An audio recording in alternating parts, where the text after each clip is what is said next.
So I'm Kevin Powers. I'm the festival director of this whole little thing. Whoever jumps in will be able to jump in and see us all throughout the whole thing.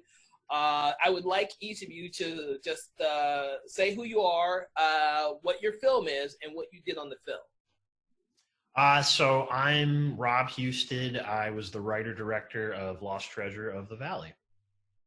I'm Jon Sklaroff. I'm the producer of Lost Treasure of the Valley.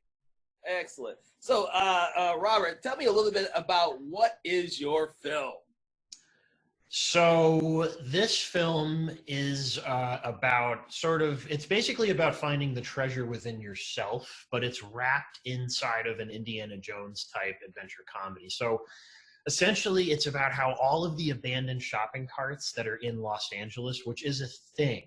I'm still trying to figure out if it's a global thing or if it's an East Coast thing, but in LA, we have abandoned shopping carts that are everywhere. I think it's because LA is a car culture, and if you don't have a car, it's very tough to get around. So I had the idea about 10 years ago when I was actually living with John and his wife. What if all of these abandoned shopping carts, what if they added up to points on a map? And if you followed them, they led to a hidden treasure. It just seemed like kind of a fun reward for kind of scouting them all out. And yeah, it's basically just an homage to all the movies that we grew up with, not just the 80s adventure movies, but also like 80s cult movies like Repo Man. So yeah, it was a blast to make, and John produced the hell out of it. And it was it was a big discovery process. We hadn't actually made a movie in a long time. We both went to NYU together, and we kind of moved out to LA, you know, sort of trying to be the screenwriter type thing, got, you know, other jobs, and eventually found our way back to filmmaking. So this is sort of like the movie that we always wanted to make when we were in film school, with the resources that we never would have had back in 2003. So yeah, that's Lost Treasure in a nutshell. You have anything to add to that one, John? No, I mean that's pretty in depth. I mean, yeah, this was our first project together since probably I would say 2004. Oh wow, was our last one, and that was like this. That was I mean, those were student films. This was our first kind of non-student film. We always talked about, you know, I think we just both got sick of waiting for stuff to happen and just decided, you know what, we're finally able to like make stuff happen. We each have a skill set now that would let us like raise money, look for stuff. We each have a little bit more connections than we used to. So like, let's just do it on our own and see what happens. And I think it came out, you know, I felt like, you know, we couldn't have done it just because we weren't in the place that we are now. Like we couldn't have done it. We weren't in the, you know, you kind of have to let life get at you a little bit and kind of get perspective and learn new things. And then you can kind of come back and do what you always wanted to do. If we jumped into this, I think right after film school, I don't think it would have been as good as it was, as it is currently. So that brings up a good question. Were either one of you doing anything in between your school projects in this one, or were you just kind of focusing on trying to make a living out in LA? Because that's a huge jump from New York to LA. Well, it's funny because we both moved out to LA in 2004. I left after about 6 months. John was like, LA's for me, I'm going to stay. For some reason, I still had a little bit of East Coast in me. So I moved back. I actually worked at MTV back when they used to show music videos, which was a very surreal experience. And about around 2010, I was just like, got to move back to LA. I'm kind of floundering. I've been writing. Basically, I just spent the intervening time writing. And that's a message to filmmakers everywhere, you know, like exactly what John said. You don't have to wait for permission to make a movie. Just do it. Like if you look at all the best directors and just some of the directors of the movies that you probably watch the most, they just got the movie together and just, you know, they made it. So I think John and I were both working on our own kind of personal projects. We were doing what everybody I think on the West Coast, you know, tries to do, which is get your feature scripts out there and try to get an agent, try to get repped. And you know, we both did the best we could. I mean, we both had a couple things that we did. I co-wrote a pilot script that Issa Rae purchased of HBO's Insecure. She's like a, you know, huge crazy force now.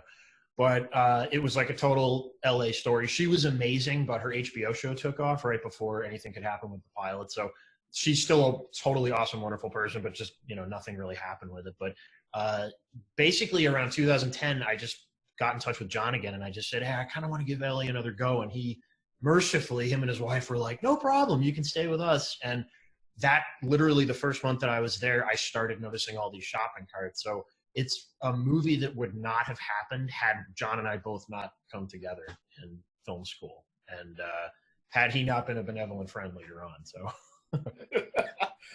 yeah, and I think for me it was like I worked on stuff, but I also kind of fell into like the online marketing space and bounced around. So, I was able to jump in when we were looking at this, and we were just like, we're going to need some money. And I'm like, oh, I've been running Kickstarters for companies. I've been doing online advertising. Like, I could probably put the financing together for this. Like, we could probably figure this out some way. So it was a good way for me to use like, okay, this is what I've been doing for the last, 10 years.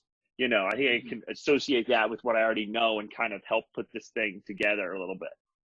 Nice. And how long did it take you to actually produce the whole movie? Or not produce, but shoot. Principal photography. I always like 6 days, right? Yeah, so we did it in 6 days, which probably could have been 7 or 8 days, but we had an incredibly dedicated crew that was not averse to super long shooting days. Because when we went into it, we thought, we could space this out if we had a little bit more money, but we basically, thanks to, the Kickstarter campaign that John ran, we did have a healthy budget, but we were worried about kind of, giving ourselves too big of a window. So, for example, all of the house scenes, those were shot in one day. All of the desert stuff, that was shot in one day. We actually broke up the montage stuff. There's 2 montages in the movie where characters are running around looking at shopping carts.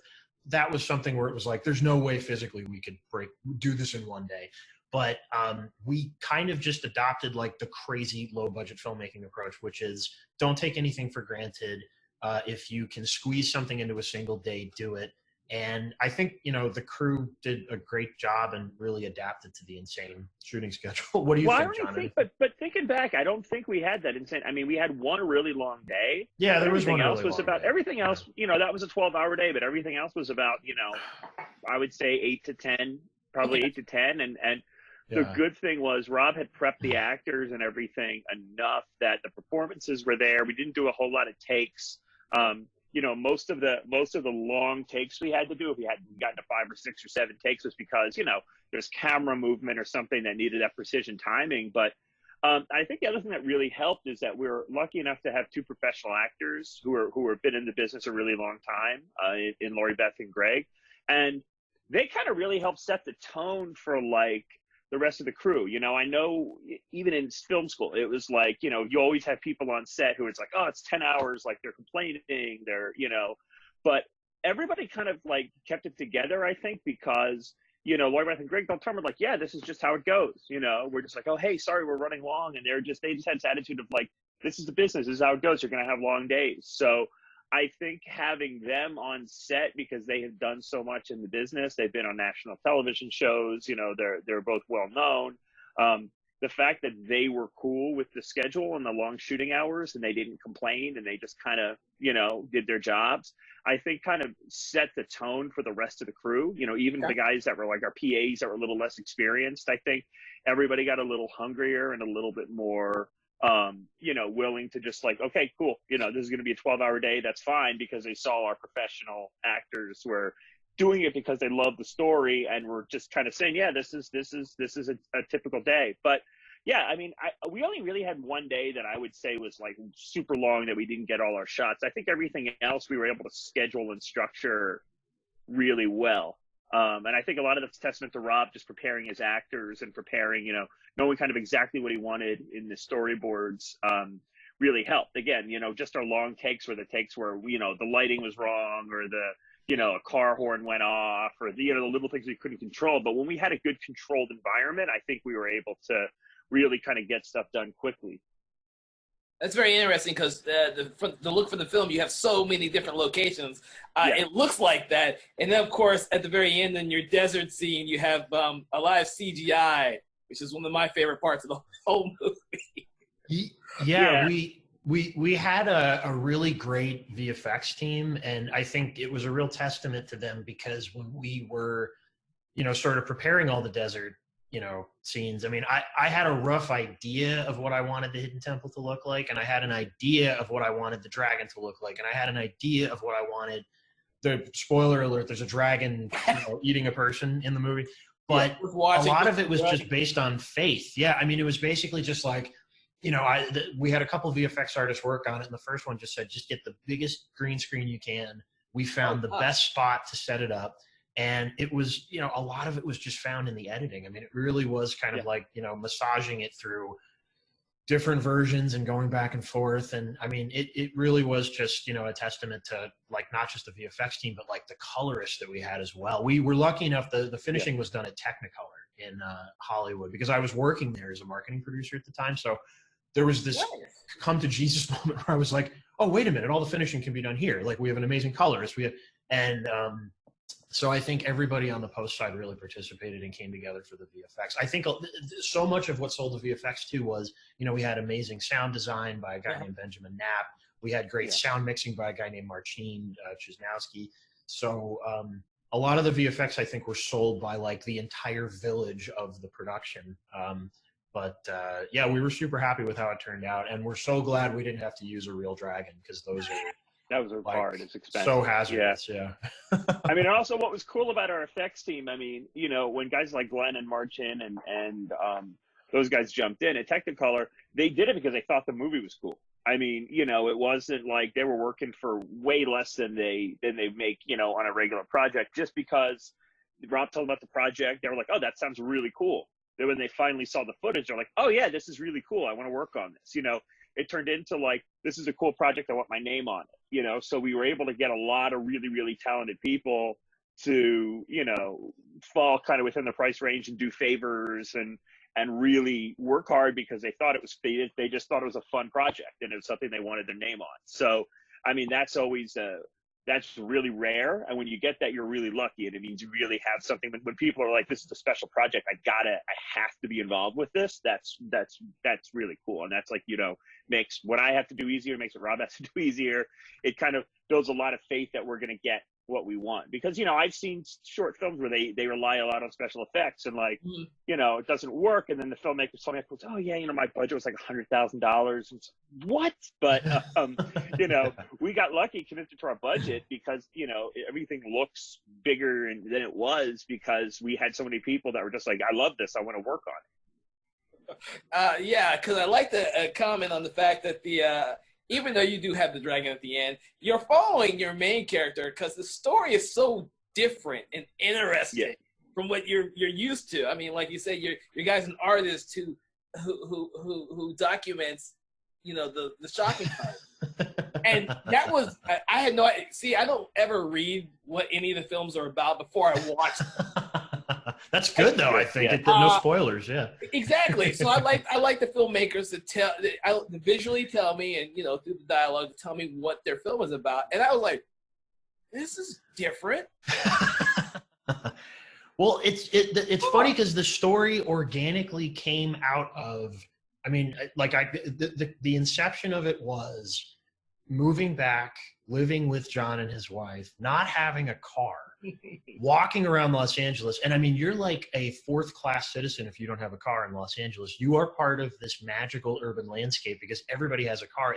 The public transportation system here is like, Stone Age compared to like a lot of places. The bus systems don't talk to each other. So if you're going from like where we live, the Valley, to like Santa Monica, the buses might just miss each other because they're not talking. So you notice so much if you're just walking around on foot. So the original idea that I had wasn't even a movie. I actually just thought to myself, wouldn't it be funny if somebody was making a pretentious photo book about shopping carts? Because I just started taking photos and I'm like, these are really pretty.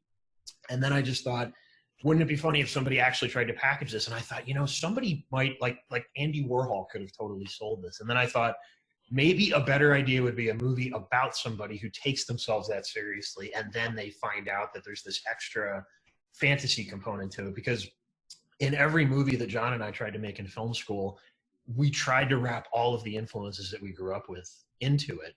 And we sort of, always had this like unfinished business with that because we never really, you know, got to achieve what we wanted to in film school. So this was like kind of a redemption story for both of us, like trying to make the movie that we wish we'd made. But I also think a lot of the stuff that we gravitate towards and a lot of stuff we've written just in like, you know, our scripts we write and throw in a drawer, it's very much about finding kind of the fantasy and the mundane, or, you know, like stories about, like, I think the best stories personally are about like schlubs that end up over their head in the situation. You know, I think those are a little bit of fish out of water, a little bit of magical realism.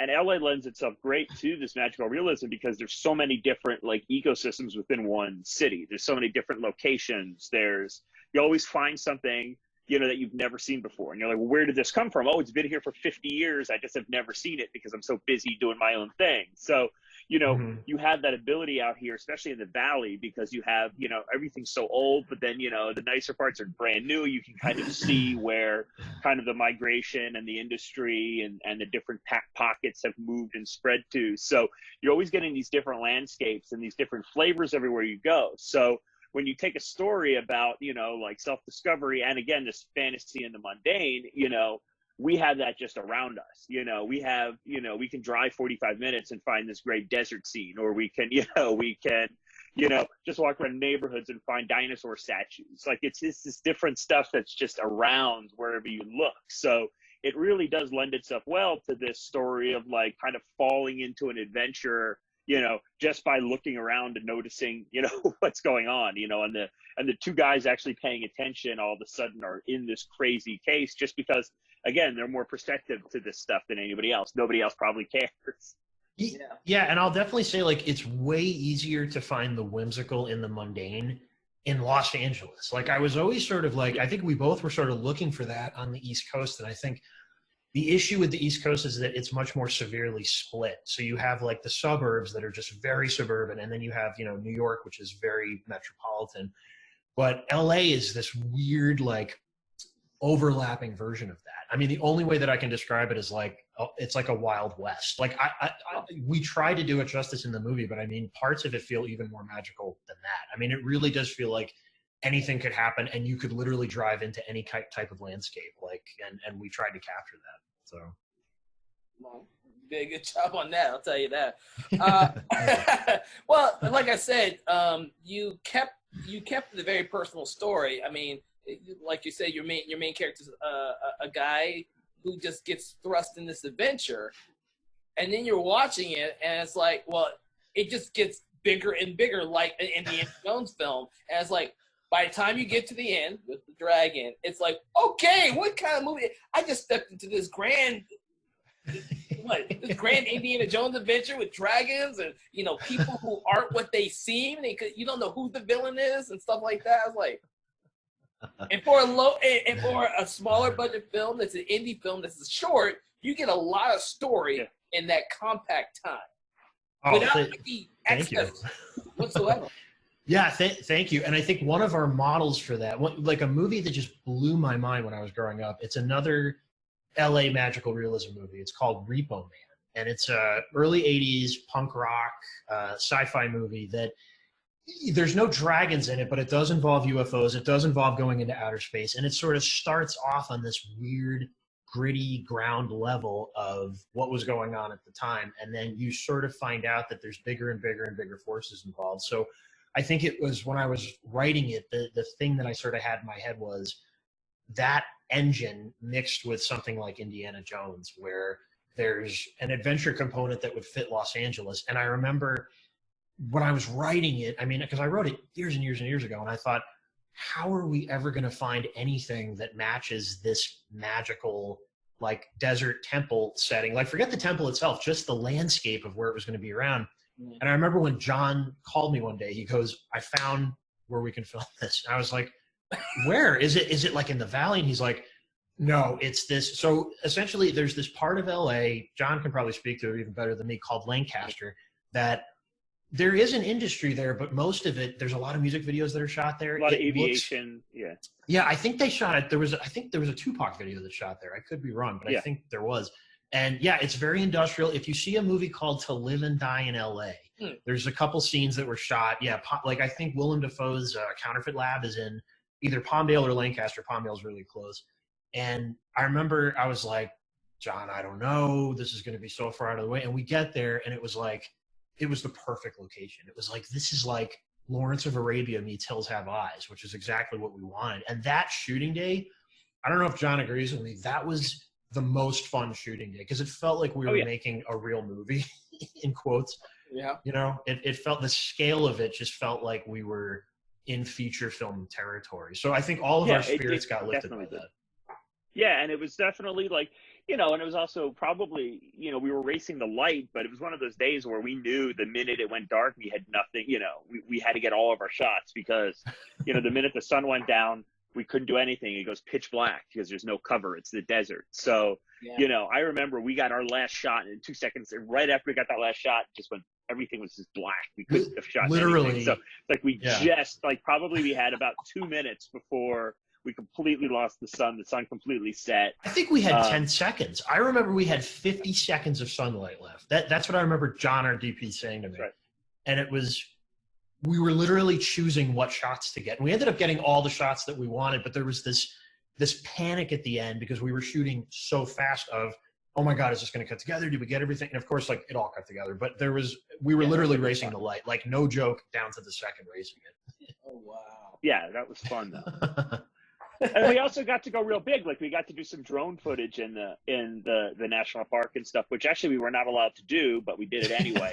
So there's still a little bit of, it was funny because it was our most formal day. It was the only day we really got permitted for. A lot of what we did was just guerrilla filmmaking. We did a lot of shooting on private property, so nobody could do anything about it. We borrowed those shots. We didn't steal anything. Yeah, we did a lot of run and gun just in terms of the montage things. This was the only one, like, we permitted.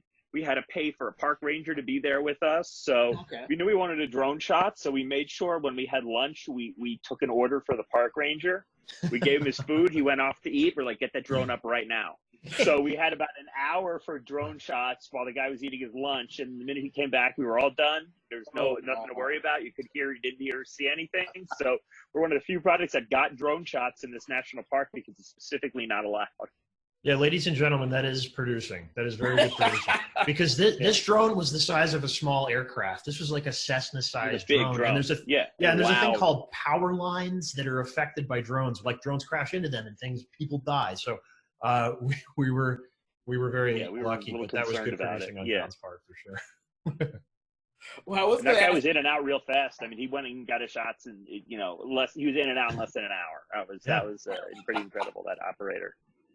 Wow. Well, I was going to ask you about some interesting stories, but you've already given me some interesting. Oh my gosh. Let me think. So okay. Yeah, I'll throw in one real fast, and then John probably has an even better memory than I do. So again, spoiler alert, somebody gets eaten alive by a dragon in the movie, and Greg is a method actor. So I think when Greg was acting out his death scene, he was recalling some moment from childhood, some trauma, something. Yeah, it was very De Niro in Raging Bull. He was very much going through some real trauma. So, in Lancaster, I mean, you can hear a pin drop. I mean, it's it's just so whisper quiet. So Greg was really screaming and really loud, and it just happened to be, I'm pretty sure, when cops were driving by. So we not only had a guy screaming like he was being killed, we had a fake shotgun, we had like a machete somewhere. So I think for like a few seconds there was a little bit of panic that we were actually going to put a body in the ground in Lancaster, but luckily I wasn't privy to any of this. John was sort of helping produce all that while we shot. Yeah, and it just was that, again, we had that park ranger, we were cool with him, we talked to him the whole time. The other great thing was we picked this park. As awesome as this park was, it's one of the less appreciated parks in Los Angeles. Like, nobody really goes there. So when you shoot, we had no tourists or anything. It's one of my favorite places, but it's not like a popular tourist destination because it's too high. It gets really hot in the winter. There's not a whole lot to do.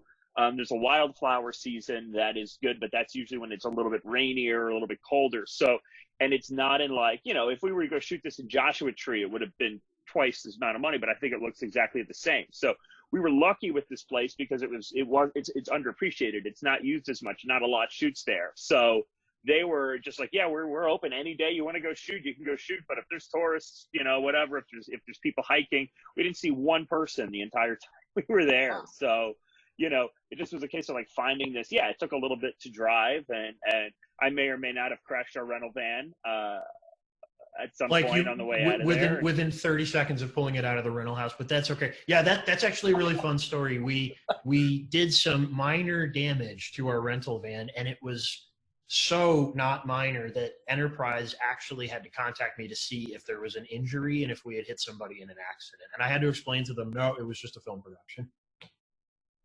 Yeah, always get the killed. insurance. A lot of people argue that you shouldn't get the insurance on rental cars, but I think if it's like something in this case, just pay $14. You could blow the car up, essentially. Bring it as long as you bring it back on the lot, it could be on fire. You don't have to pay for it. You pay for the insurance. Not that we encourage property destruction, but it saved us in this case for sure. Yeah, definitely. That was probably our biggest, like, oh no, something's going to happen, and it was my fault. So that was. And I should mention really fast, all of the stuff that we sort of did run and gun in LA. Some of the neighborhoods that we were in are like, the Citizen app wasn't even around back then, but if you had the Citizen app going, these were like some slightly sketchy neighborhoods. People could not have been cooler, from the police to the people who lived in the neighborhoods. I mean, literally everybody I think they saw the black magic camera, which is pretty imposing. We had this is another interesting tidbit, for all the shopping cart stuff that we did, all the run and gun stuff, we had a mobile shopping cart unit. So we had a giant van that had 4 shopping carts in it that we would pull out and use and sort of use at our locations. We didn't need them that much. But we would get to a location and there would already be 4 or 5 shopping carts there. So yeah, I would say 90% of the time there was already a better shopping cart than what we had there. Yeah. Mm-hmm. Wow. So it's cool because if you look, there's always there's different color shopping carts and different configurations and stuff like that. We had, I think, a red one and a silver one. Red, and blue, a black one in silver and yellow, silver and green. And then so there's one big shot where they're walking across a train bridge. And all of those shopping carts were just there. I mean, there's one at the start. There was, we were, the gods of filmmaking were with us for this, for sure. Yeah. Nice. Yeah. Well, we're coming up on our end of our time. So what I would love to do is to hear your thoughts on what you want people to get out of your film, or, because these interviews will be up fairly fast. Sure. So people will be able to watch them and kind of hopefully follow your film either online or at the next festival that it goes to. Why don't you go first, John? I just want people to get out of it that it's really I hope that the love shows through, the love of filmmaking, and kind of, the fact that everybody, we were all friends on this, and everybody put a lot of work into it. And I think it was a project that was done with just a lot of love. I mean, I hope that comes through. I hope it comes across as kind of like, not so much motivation, but just an encouragement to kind of look for, wherever you live, try to find this joy in the mundane and this fantasy in the mundane, and to kind of, I hope that's the type of stories people tell, or about, finding something that people looking at things a different way. I think, in general, I think people need to look at things from all angles. And I think this encourages you to do that, to try to say, hey, if this is here, what's the reason for it, or what's and kind of accept these little adventures that kind of come up in life. So I hope they take that, and I just hope they enjoy it. I hope they see that, hey, a lot of work went into this, a lot of love went into this. Have fun. Yeah, and I'll just to piggyback on that, I'll say definitely looking for stuff in the mundane. There's a really great book that Robert Rodriguez wrote years and years ago called Rebel Without a Crew, where the best piece of advice that he actually has is take a look at what's around you and just write a movie based on that. If you have a cardboard box and a set of Legos, write a movie about that. That's what this started out as. Our ambitions just blew it up into something else. And we definitely went into this with a lot of hubris and a lot of a lack of sensible paranoia. So we just thought, we'll do it. We'll figure out how to do it along the way. It'll somehow get done. I don't want to undersell the fact that the post-production on this was super tough, because it was just a lot of elements that had to be brought together. It was a lot of just bringing resources together, but also we didn't have a ton of experience making visual effects movies. I mean, sort of doing the creative edit was the first part of it, and then figuring out how to make it work in post was the second part of it. So we worked incredibly hard just to get what was up on the screen or on the Vimeo screen up there. So I will say that if you're going to take anything away from it, obviously we want you to like the movie. Number one, it's never too late to go back and become a filmmaker. We're probably 5 to 10 years older than a lot of the people that are in festivals right now. It's never too late as long as you're still in touch with your inner child and your inner filmmaker. And do not be afraid to try to do something that is way above your pay grade production-wise, because you will figure it out. And nothing's impossible. It's the story you want to tell. Yeah, just you may have to work incredibly hard at times, but if you are willing to put in the work and willing to just take a chance on people, you could be pleasantly surprised. So that's the moral message of the of the movie. Well, thank you, Rob and John, for joining us this year. Thank you. We look forward to whatever film you do next. Thank you. Whether it's fantasy, horror, sci-fi, or definitely comedy. Thank you. It'll be crazy. Yeah, whatever it is, it'll be crazy. We promise. It'll be crazy. Don't worry. And enjoy the rest of this weekend. And thank you so much. We love Thanks the so much for fest. The having films are amazing. Thank you so much for selecting us. We really appreciate it. You are Yeah, welcome. this was fun. This is a lot of fun.